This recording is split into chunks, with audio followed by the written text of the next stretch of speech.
Assalamualaikum warahmatullahi wabarakatuh. Apa kabar anak-anakku? Semoga kalian senantiasa dalam keadaan sehat.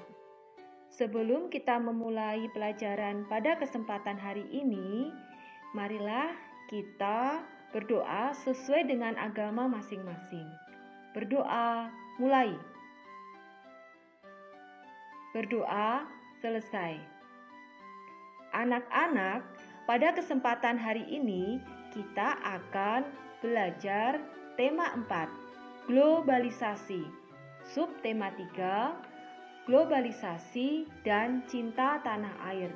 Pembelajaran 5. Masih bersama Ibu Sudianingsih. Pada kesempatan kali ini kita akan belajar muatan pelajaran IPS dan SBDP. Muatan pelajaran IPS 3.3 menganalisis posisi dan peran Indonesia dalam kerjasama di bidang ekonomi, politik, sosial budaya, teknologi, dan pendidikan dalam lingkup ASEAN. 4.3 menyajikan hasil analisis tentang posisi dan peran Indonesia dalam kerjasama di bidang ekonomi, politik, sosial, budaya, teknologi, dan pendidikan dalam lingkup ASEAN. Muatan pelajaran SBDP 3.1 memahami reklame. 4.1 membuat reklame.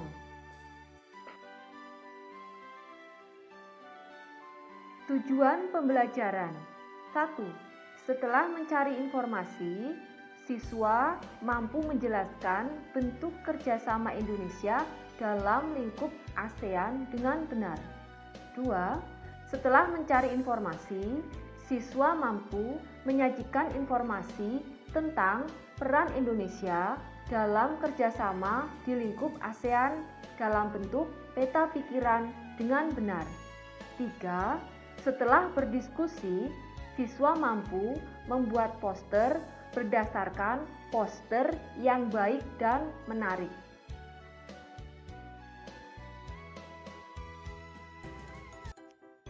Anak-anak, apakah kalian masih ingat tentang poster yang baik dan menarik? Baiklah, langkah-langkah membuat poster adalah: 1. Menentukan subjek atau tema yang hendak dijadikan sebagai poster. 2. Merumuskan pesan-pesan yang hendak disampaikan pada poster tersebut. 3. Menyusun kalimat yang singkat dan jelas namun padat makna. 4. Memilih kata-kata dan gambar yang mudah untuk diingat serta menarik. 5. Menulis kata-kata dan menyusun gambar secara menarik dengan memperhatikan perpaduan warna sehingga meninggalkan kesan menarik pada pembaca dan membuat pesan mudah diingat.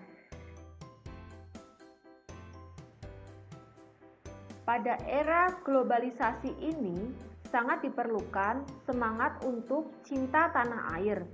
Semangat cinta tanah air akan membuat Indonesia semakin berkembang dan siap menghadapi era globalisasi. Apalagi yang bisa kita lakukan untuk menunjukkan sikap cinta tanah air?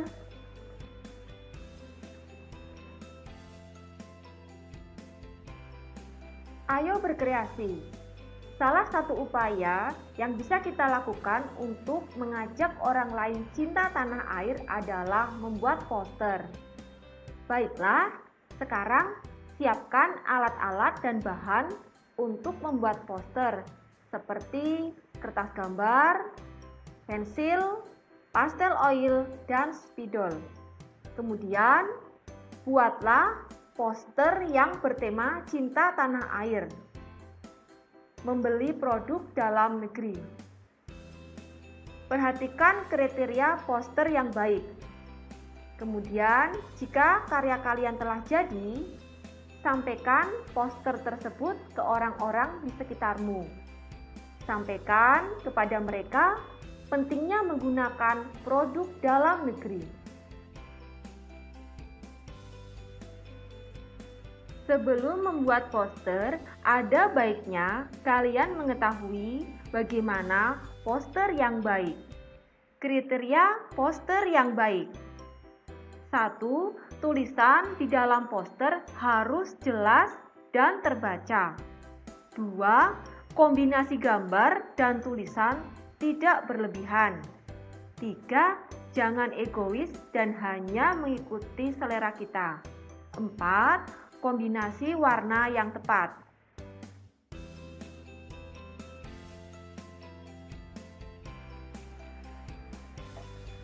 Ayo menulis. Indonesia telah melakukan kerjasama dengan negara-negara ASEAN di beberapa bidang. Apa tujuan dari kerjasama tersebut? Sikap apa yang harus kita kembangkan dengan adanya kerjasama tersebut? Tulislah jawaban kalian pada peta pikiran berikut tentang bagaimana sikap sebagai warga negara Indonesia terhadap kerjasama ASEAN. Lalu, tujuan apa yang hendak dicapai dalam kerjasama ASEAN? Kemudian, manfaat apa yang dapat dipetik dari kerjasama ASEAN? Lalu, berilah contoh apa saja kerjasama ASEAN. Nah, setelah kalian menulis jawaban pada peta pikiran tersebut, foto, kemudian upload pada tugas di Google Classroom.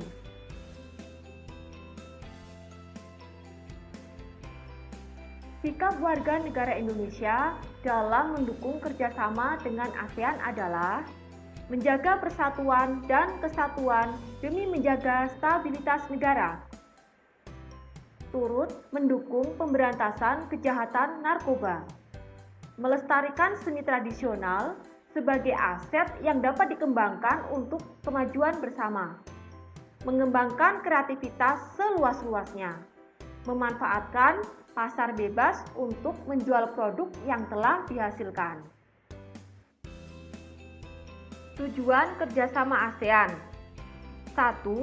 Mempercepat pertumbuhan ekonomi, kemajuan sosial, dan perkembangan budaya di kawasan ASEAN. 2. Mempromosikan perdamaian dan stabilitas regional melalui penegakan keadilan dan supremasi hukum dalam hubungan di antara negara-negara di kawasan ASEAN. 3. Meningkatkan pemanfaatan pertanian dan industri, perluasan perdagangan untuk meningkatkan standar hidup masyarakat.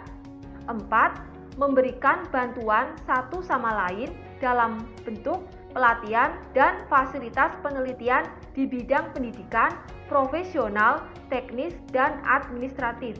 5. Meningkatkan kerjasama dan bantuan timbal balik dalam hal-hal yang menjadi kepentingan bersama di bidang ekonomi, pertahanan, dan keamanan, serta sosial budaya.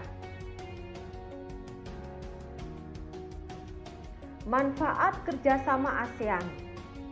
1. Menciptakan stabilitas, perdamaian, dan keteraturan di kawasan ASEAN, sehingga dapat melanjutkan pembangunan di segala bidang dan dapat mendorong Indonesia menjadi negara yang lebih maju.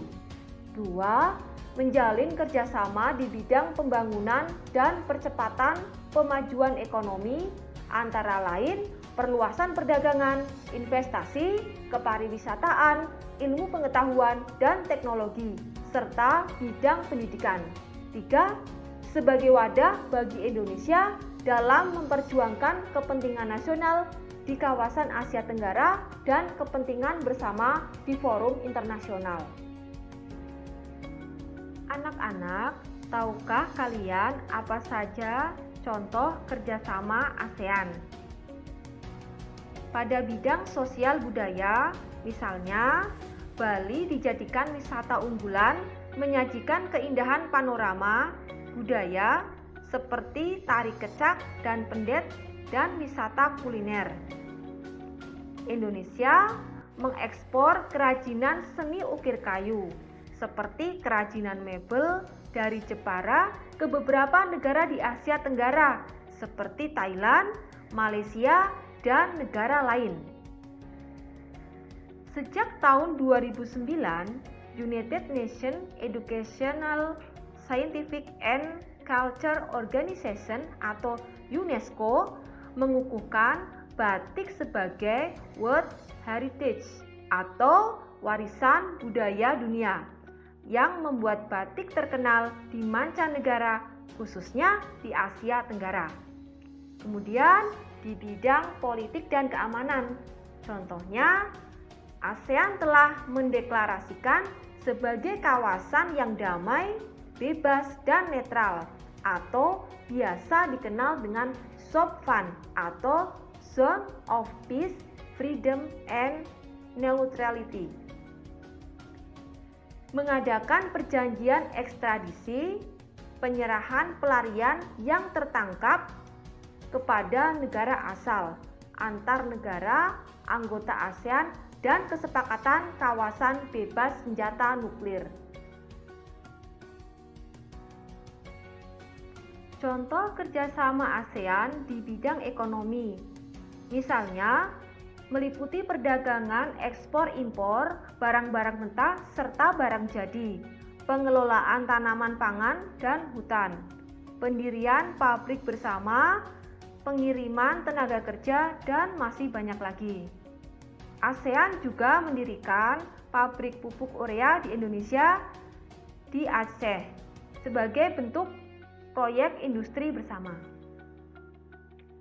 Pada bidang pendidikan, contohnya membentuk ASEAN University Network atau AUN untuk mempererat kerjasama, memperkuat solidaritas, dan mempromosikan program studi, penelitian, dan pendidikan, mendapatkan kesempatan untuk program pertukaran pelajar. ASEAN memberikan penawaran beasiswa, misalnya Indonesia yang memberikan beasiswa pendidikan seni, kedokteran, atau bahasa untuk negara anggota ASEAN lain. Mengadakan olimpiade di bidang pendidikan pada taraf regional Asia Tenggara. Tujuannya untuk meningkatkan kualitas pendidikan, menjalin hubungan, dan mengembangkan ilmu pengetahuan. Nah, anak-anak, setelah kalian menyimak penjelasan di atas, ternyata Indonesia menjalin kerjasama dengan ASEAN supaya Indonesia semakin berkembang. Indonesia mengenalkan budaya melalui berbagai pertunjukan. Indonesia juga menjalin kerjasama di bidang politik untuk memberantas kejahatan narkoba. Sebagai warga negara yang cinta tanah air, kita harus memberikan dukungan yang positif. Baiklah, semangat kerja keras adalah hal yang perlu terus kita kembangkan dalam menghadapi era globalisasi ini. Sebagai pelajar, salah satu kerja keras adalah giat belajar. Belajarlah untuk mencapai cita-citamu. Giat belajar untuk menghadapi era globalisasi. Demikian pembelajaran kita pada kesempatan kali ini. Ibu ingatkan, setelah kalian menuliskan peta pikiran tentang kerjasama ASEAN, jangan lupa foto kemudian upload di tugas kelas Google Classroom. Terima kasih atas perhatian kalian. Tetap semangat ya, patuhi protokol kesehatan. Jangan lupa 3M, memakai masker, mencuci tangan, dan tetap menjaga jarak. Wassalamualaikum warahmatullahi wabarakatuh. Terima kasih, semoga bermanfaat.